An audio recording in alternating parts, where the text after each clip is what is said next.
Možno teraz, možno raz zhora pozorujú nás, ticho, múdro, pokorne vidia dobro i to zlé.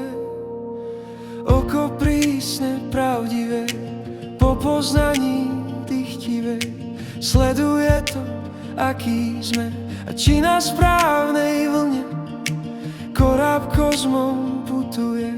Chvíľu ho vidno, chvíľu nie, iba vníma, iba bdie. Život neovplyvňuje a hoci strachy vzbudzuje, jeho zdrojom láska je. Láska tých, čo ďalej sú, čo majú dušu vyspelú.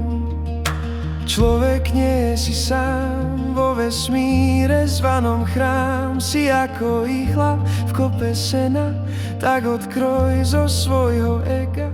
Bytosti zvláštne, tak desivo krásne, dovolte vdýchnuť nám múdrosti dávnej.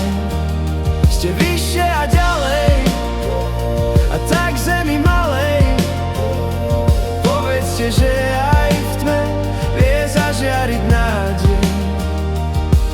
Asi smútok, asi des zmocňuje sa vás i dnes, keď vidíte, koľko temna tvorí človek, ľudská šelma.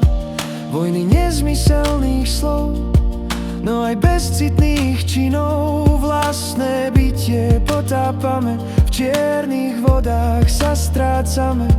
Zloba, krutosť, ilúzie, pre ego krásy nevidíme. Súdime a hodnotíme, čo je iné potupíme.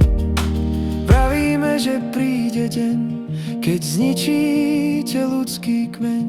Pravda má však iný plán, človek raz sa zmarí sám.